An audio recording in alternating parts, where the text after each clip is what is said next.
तो उनके गांव में दो लड़के थे, एक का नाम था करीम और एक का नाम था उमंग। तो ये दोनों दोस्त थे बढ़िया, और जो करीम था वो बहुत शैतान था, पूरे गांव को परेशान कर रखता था। और ये दोनों की जोड़ी थी, मतलब बिल्कुल हुड़दंगी थे दोनों के दोनों, किसी से लड़ जाना भिड़ जाना, किसी की सुनना नहीं, डरते किसी से नहीं थे कि यमराज भी सामने आए तो डरते नहीं है, इस तरह का उनका दोनों का नेचर था। तो इनके गांव में क्या ताड़ी बनती थी, ताड़ी जानते हैं आप? हाँ, देसी दारू टाइप कुछ नहीं होता नहीं है। नहीं, ताड़ी क्या होती है, ताड़ी खजूर का पेड़ जो होता है ना, हाँ। तो खजूर के पेड़ के अंदर क्या करते हैं, एक रस बनता है मीठा। मतलब मैंने तो ट्राई नहीं की, पर जब मैंने बताया था लोगों को तो उन्होंने बट मेरे वो को बताया। नशे वाली होती है। नशे वाली होती है, अल्कोहल होता है उसमें। तो उसमें प्रोसेस क्या होता है कि खजूर का जो पेड़ होता है उसमें आप ऐसे लकड़ी की कील ठोक देते हो ऊपर, तने में ले जाके टॉप पर, और उसमें एक मटके लटका देते हो, तो बूंद बाय बूंद उसमें से वो रस निकलता रहता है। तो मीठा बहुत होता है और साथ में उसमें अल्कोहल होता है, तो लोग वहाँ पे यूज़ करते हैं।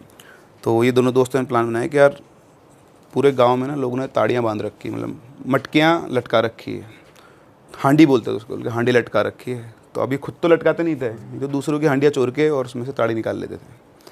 तो इनने प्लान बनाया कि अपन आज रात को चलते हैं और अपन ताड़ी लेकर आएंगे वहाँ से। तो बोला ठीक है चलते हैं। तो इनका प्लान हुआ, रात को करीबन 11 बजे के आसपास ही निकले। अब आप सोचो 68 में गांव में रात को 11 बजे बिल्कुल अंधेरा, न बंदा न बंदे की साथ, बिल्कुल अंधेरा, खूब अंधेरा, सिर्फ चांद निकला हुआ था, मौसम साफ़ हुआ था तो चांद की रोशनी थी। तो ये गांव से निकले, गांव से निकल कर एक नदी आती है बीच में, छोटी सी नदी थी, उस नदी को उन्होंने पार किया और उसके उधर बहुत सारे खजूर के पेड़ थे। तो उन सारे खजूर के पेड़ों में लोगों ने अलग अलग जगह पर वो हांडियाँ लटका रखी थी। तो ये लोग दोस्त पहुँचे, इन्होंने एक पेड़ से लटके उस पर एक हांडी लटकी हुई थी। तो उनके पास एक तो खुरपा टाइप का चाकू होता है बड़ा धारदार, वो था, कुछ काटना पीटना मतलब पेड़ के लिए, तो वो था। और उनके पास अपनी 2 बॉटल्स थी, इसके अंदर वो ताड़ी भरने वाले थे अपनी। तो जो उमंग था पहले वो चढ़ा ऊपर, चढ़ के उसने उसमें हांडी में से एक बॉटल पूरी भर ली और फिर नीचे आ गया। फिर उसके बाद वो दूसरे पेड़ की तरफ गए। तो दूसरे पेड़ पर पहुंचकर अब की बार जो बारी वापस चढ़ता उमंग था, करीम जो था उसका चारों तरफ ध्यान रखता था। तो जैसे वो चढ़ने वाला था उमंग, तभी करीम उसके कंधे पे हाथ रखता है, सुन उधर देख। तो जैसे उन्होंने उधर देखा तो जिस पेड़ के, वो जो एक पेड़ था ना, वहीं उन्होंने अपनी एक बॉटल रख दी थी कि अब दूसरी बॉटल भर के लाते हैं, फिर रास्ते में उठाते हुए चल लेंगे इसको। तो जहाँ उन्होंने अपनी बॉटल रखी थी उसी पेड़ के पास एक आदमी खड़ा हुआ है। भरी सर्दी है, उस आदमी ने कुछ नहीं पहना हुआ है, सिर्फ एक वाइट कलर की धोती पहनी हुई है। चांद की रोशनी उसके ऊपर पड़ रही है और उसके सिर्फ सफ़ेद सफ़ेद बाल दिख रहे हैं, उसका चेहरा नहीं दिख रहा उनको अंधेरे की वजह से। तो करीम ने उसकी तरफ देखा, इसने उमंग ने भी देखा। तो उसने पूछा ये कौन है? बोले पता नहीं यार कौन है, और ये अपनी बॉटल के पास खड़ा है, अपनी बॉटल तो चुरा के ले जाएगा। तो उनको ये नहीं था कि कुछ है, वो तो चोर है, वो ये हो मेरी बॉटल ले जाएगा। तो उसने बोला ओए कौन है तू? तो आदमी बिल्कुल स्टिल, कोई हलचल नहीं, कोई मूवमेंट नहीं, जैसा था वैसा का स्टैचू बन के खड़ा हुआ है, बिल्कुल पतला सा था, कोई ज़्यादा वैसा भी नहीं था। कोई जवाब नहीं आया। तो उसने बोला तो जो भी है यहाँ से चला जा, वरना तेरी हालत ख़राब कर देंगे। रिप्लाई। तो उमंग बोलता छोड़ना यार, होगा कोई? बोला होगा कौन, क्या है, अपनी बॉटल पड़ी हुई है, वो ले गया। तो उसने फिर बोला कि लाइक आखिरी बार बोल रहा हूँ, चुपचाप यहाँ से चला जा, नहीं फिर मुझसे बुरा कोई नहीं होगा। No movement. अब करीम शॉर्ट टेम्पर था, उसको गुस्सा आ गया, तो उसने उसको गाली दी, और गाली दे के बोलता है कि फिर से बोल रहा हूँ, अगर तू नहीं गया ना तो को यहीं काट दूंगा। वो फिर भी नहीं हिला। तो इस बार उसको गुस्सा आ गया, वो अपना जो वो चाकू था वो लेके उस आदमी तरफ उसको डराने के लिए उसको भागने लगा। तो जैसे ही उसकी तरफ भागा, पीछे उमंग पेड़ के पास ही खड़ा था, तो आगे 3 कदम ही उसने बढ़ाए होंगे, शायद 3-4 कदम, इतने में तो वो आदमी बिजली की फुर्ती से उसके सामने आया, उसकी गर्दन पकड़ी खड़ाक से, और धड़ाक, आउट, मर गया मतलब। एग्जैक्टली यूँ घुमा दी पूरी गर्दन, सीधा ज़मीन पे गिरा, 2-4 बार हाथ पैर मारे, शांत। और उधर वो से उमंग वो फ्रीज हो गया। वो आदमी भी उसके सामने खड़ा था, लेकिन उसको उसका चेहरा नहीं दिख रहा था, बस वाइट बाल, सफ़ेद धोती, हाथ धुज रहे मेरे तो सीधा इतना करते ही अब वो बिल्कुल फ्रीज हो गया। वो कोशिश कर रहा है कि क्या हुआ, वो मतलब होता ना, प्रोसेस ही नहीं कर पा रहे हो आपकी, हुआ क्या एकदम से मेरे साथ फ्रैक्शन ऑफ सेकंड्स के अंदर।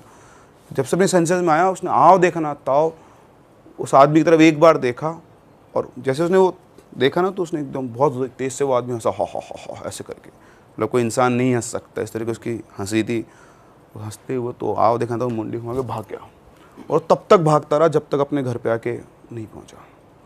घर आके उसने गेट वेट बजाया, तो उसकी हालत देखकर तो क्या हुआ, तो बोलता है वो करीम मर गया। तो ये दोनों पड़ोसी थे, तो उसने बोला करीम मर गया? बोले कहाँ मर गया? बोले वहाँ पर। तो सब लोग उनको जगाया, सारे गांव वाले उठ के वहाँ पर पहुँचे।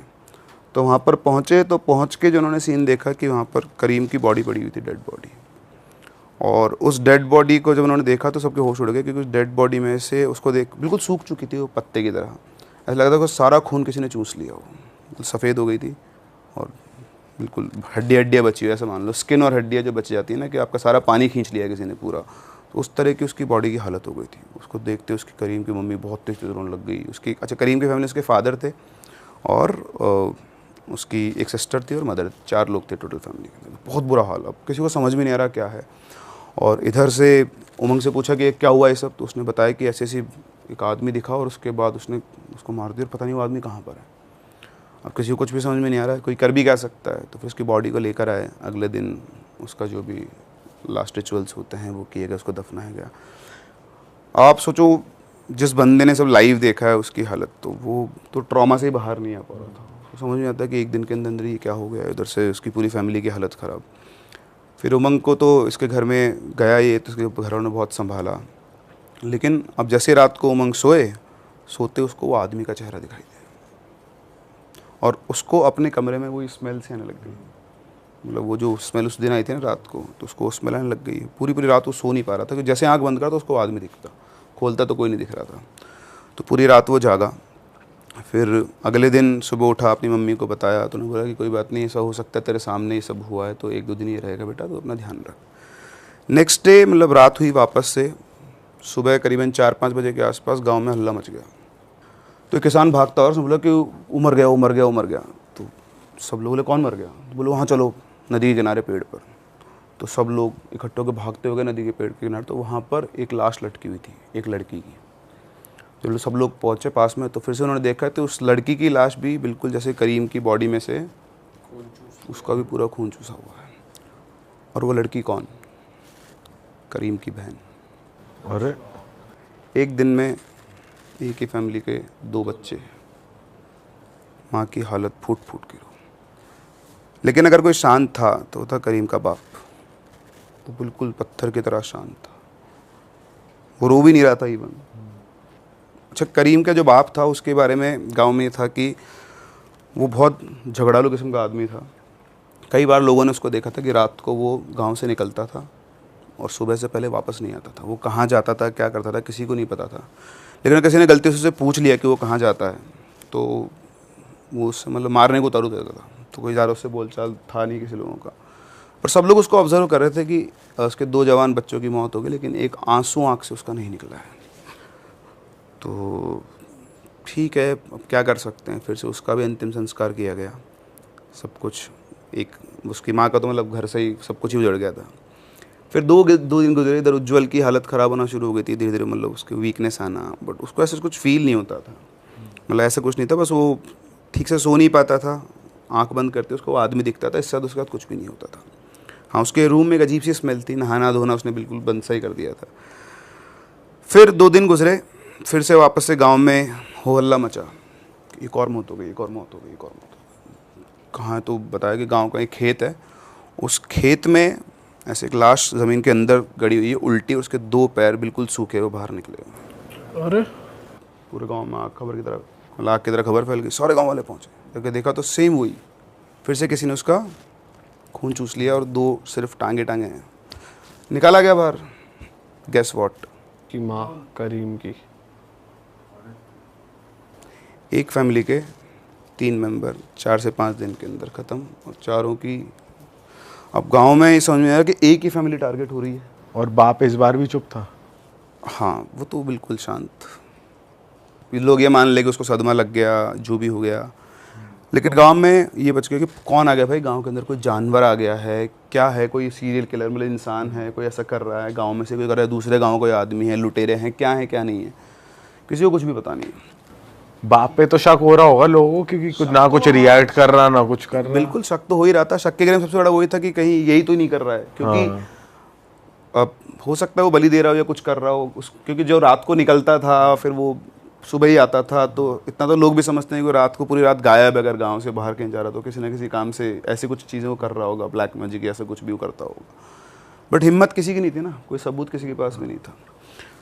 तो अब ये था कि चलो ठीक है, अब जो हो गया उसको भी दफनाया गया, वो किया गया।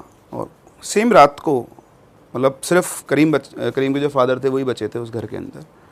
तो सेम रात को करीम के घर में लगती है आग, और आग लग के पूरा घर जल गया। तो अब जो घर था वो ऐसा था कि उसके पड़ोस में, गांव में कैसे घर होते हैं, सब जुड़े जुड़े घर होते हैं आपस में, कच्चे भी होते हैं। अगर आग लगती, किसी ने लगाई होती, तो एक घर में आग लगी तो उसकी कालिक है कुछ ना कुछ तो दूसरे घर पहुंचती। वैसे तक बिल्कुल आपने टारगेट करके, प्लान करके सिर्फ एक घर को जलाया है। और ये जो इंसिडेंट हुआ उससे पहले, मतलब ऐसा नहीं कि उसमें करीम के फादर की डेथ हुई थी, वो जिस दिन उसको दफनाया गया था उसी दिन वो गांव से चला गया, गायब हो गया, भाग गया वो, छोड़ छाड़ के सब कुछ। और उसी रात वो घर उसका जल गया उसके जाने के बाद। तो ऐसा नहीं कि उस घर में वो जल के मर गया था, वो गायब हो गया था, वो चला गया था घर, गांव छोड़कर। अब ठीक है, ये सब चल रहा था। अब क्या है ना, उसके जाने के बाद ये तो ख़त्म हुआ है। फिर 3-4 दिन गुजरे और फिर से गांव में एक और डेथ, अब किसी और की, लेकिन तरीका बिल्कुल सेम, कि वही किसी ने मारा और पूरा का पूरा खून चूस के और गायब। तो गांव में दहशत हो गई, भैया है क्या है, कुछ पता किया जाए, कुछ वो किया जाए। अब क्या होता है ना, आप किसी भी गांव में रह रहे हो तो नॉर्मल जब होता है तब ठीक है। फिर एक और अगला जो इंसिडेंट हुआ वो हुआ गांव के सरपंच के घर में। उनका एक छोटा बच्चा था, वो शाम को खेलने निकला था बाहर, वो वापस नहीं आया। पूरे गांव में उसको ढूंढा, वो कहीं पर भी नहीं मिला पूरी रात। अगले दिन सुबह उसकी डेड बॉडी मिली। उसने कपड़े को निचोड़ते हैं सुखो के, बिल्कुल ऐसे उसकी बॉडी निचोड़ी हुई, ना खून ना पानी बॉडी। अब जब ये हुआ तो गांव में लगा कि ऐसे तो एक एक करके पूरा गांव ही ख़त्म हो जाएगा। या तो गांव में कोई हत्यारा घूम रहा है, या कोई ऐसी शक्ति है, पिशाच है, जो भी है, वो गांव को ख़त्म करने पर उतारू हो चुका है। क्योंकि सिर्फ 8 से 10 दिन के अंदर इतनी सारी मौतें होना, और सबका एक ही तरीका। तो अब सब ढूंढना शुरू किया, सब ने अपने लिंक्स बनाना शुरू किए, कैसे क्या किया जाए, पता कैसे किया जाए। इधर जो उमंग था उसके साथ अब इंसिडेंट्स बढ़ना शुरू हो गए थे। जहाँ उसको पहले सिर्फ स्मेल आती थी, आंख बंद करने पर वो आदमी दिखता था, उसको परछाइयाँ दिखना शुरू हो गई थी अपने आसपास। वो उनके पिताजी पहुँचे, उनके पास पहुँच कर उन्होंने उनको सारी बात बताई कि ऐसे ऐसे मेरे बेटे के साथ ये हो रहा है और गाँव में सब हो गया है। तो उनकी बात सुनते वो तुरंत तेरह बोले, चलो तुम्हारे गाँव। और गाँव पहुँच के जिनके पापा थे, इसके लड़के के उमंग के, तो उमंग के पास जाते हैं और रात को करीबन 11 बजे के आसपास बोलते हैं, बेटा आज ना गांव के अंदर एक यात्रा निकलने वाली है, बहुत पूरा गांव उसके अंदर आएगा, बढ़िया बहुत मज़ा आएगा। तो कितने दिनों से बिस्तरों पे पड़ा हुआ है, तो चल तू भी, तेरा भी मनोरंजन हो जाएगा। तो बोलता है, बापूजी मेरे तो दम ही नहीं है, मैं तो हिल नहीं सकता बिस्तर से, मैं कैसे चलूँगा। बोले कोई बात नहीं, मैं तुझे ले चलूँगा अपने कंधे के सहारे, तू चल। तो बोलता ठीक है चलता हूँ। तो उन्होंने अपने कंधे के ऊपर रख के, मतलब हाथ से, और धीरे धीरे चलवा के उसको लेकर गए और गांव का जो शमशान था वहाँ लेकर गए। वहाँ देखा सुन तो काहे की यात्रा, वहाँ पूरा गांव शमशान में इकट्ठा हो रखा है, बीच में शमशान में आग जल रही है और वहाँ पर एक साधु पुरुष बैठे हुए हैं, अलग ही जो लेवल का उनका तेज आ रहा है उनके चेहरे से। तो जाके वहाँ पे खड़ा, उसको बीच में ले गया, हवन के पास में सबसे बिल्कुल सेंटर में खड़ा कर दिया। पूरा गाँव उसको देख रहा है, वो देख रहा है मुझे सब ऐसा क्यों देख रहे हैं।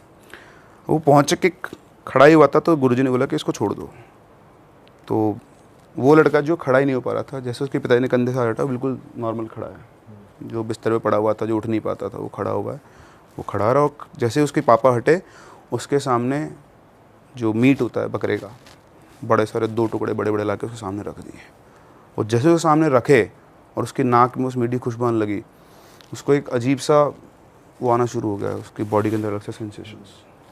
पता नहीं क्यों उसको वो बहुत ज़्यादा अच्छा लग रहा था। और उसके बाद उसने क्या किया, वो दोनों एक एक करके वो टुकड़ा उठाया और जैसे छोटा बच्चा बॉटल से दूध पीता है ना, ऐसे उसका सारा खून चूस गया, उस मांस का जो भी एक्सट्रैक्ट था सारा का सारा, पूरे गांव के सामने। और पूरा का पूरा गांव मतलब सन। तो अब सबको लग रहा था कि जो डेथ्स हो रही है वो किसकी वजह से हो रही है, वो ये कर रहा है, ये लड़का। अब भाई साहब जैसे वो ख़त्म हुआ तो गुरुजी ने उसको बोला बैठ जाए। तो वो बैठा, बैठने के बाद उन्होंने पूछा कि अभी तो बता कौन है तू और यहाँ क्या कर रहा है। तो उसने बोला कि मैं इस दुनिया का हूँ ही नहीं, मैं तो पाताल लोक में सो रहा था और मुझे तो जगा के बुलाया गया है। उसने पूछा किसने बुलाया तेरे को। बोलो वो जो लड़का था ना इसका दोस्त, उसके बाप ने। बोले उसने मेरे को जगाया, उसने सिद्धि करी, कुछ काला जादू करता था वो। उसने मेरे को बुलाया और वो बहुत जल्दी अमीर बनना चाहता था। तो उसने मेरे से काम करवाता था वो अलग अलग। लेकिन एक बार उसने एक गलती कर दी, एक बहुत बड़ी गलती हो गई उससे। तो बोले क्या गलती हुई? बोले उससे जो भी गलती हुई ना तो वो ये था कि मैं उसको मार दूंगा। तो जब मैंने उसे बोला तो उसने क्या कहा कि तू मुझे छोड़ दे, बाकी मेरा गांव में परिवार सबको ले। तो उसकी डील हुई इससे कि मैं बच जाऊं और बाकी तेरे को जो है पूरा गांव तेरा है।